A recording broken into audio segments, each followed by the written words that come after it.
I think that there's so many ways it can do that, both from a geographical perspective and also from a personal development perspective.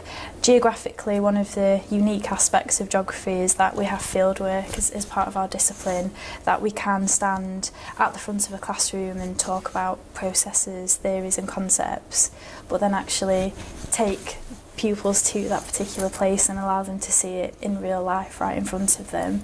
So I think it not only consolidates knowledge, but it enhances it so much more. When pupils actually see things, I believe they can make so much more sense of something.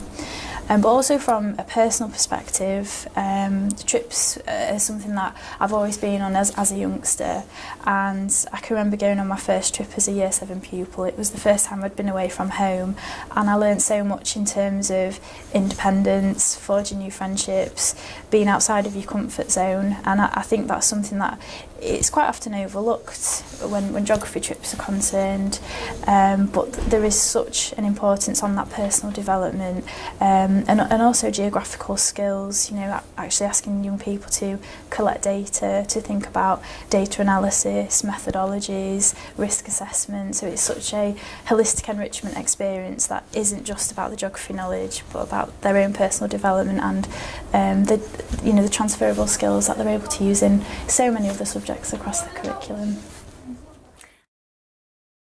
I think generally for both trips, I think my overall aim was to use fieldwork as, you know, an alternative learning opportunity, which I know sounds quite broad, but again, going back to that idea of actually allowing young people to see the processes that we stand and talk about.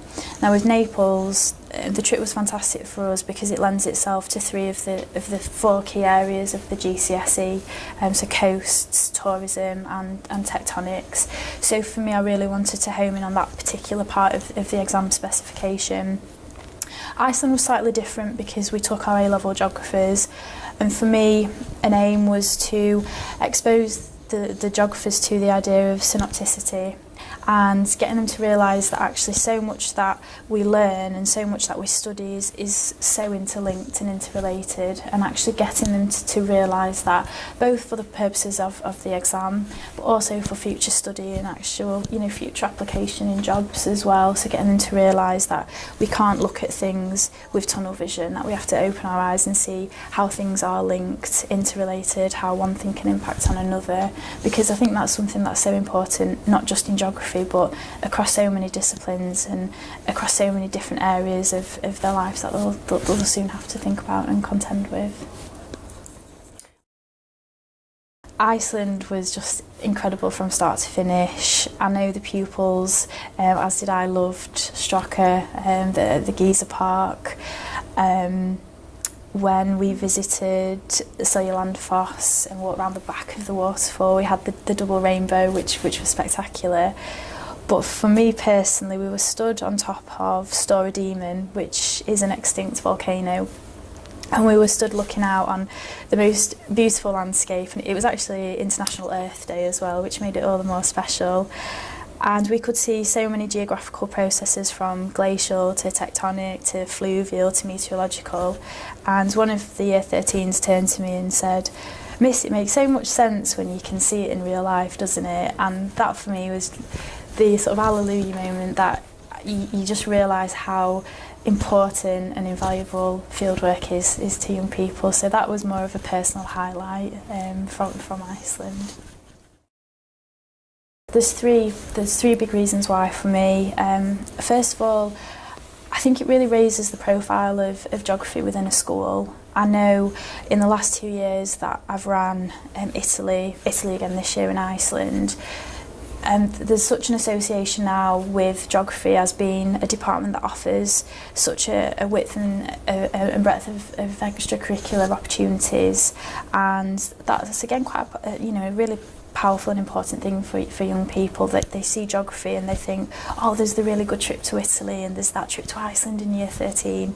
So I think it can really help raise the profile of the subject within a school. Second of all, I think there's a great link now with the compulsory fieldwork that, of course, all schools will have to do at GCSE and A-level.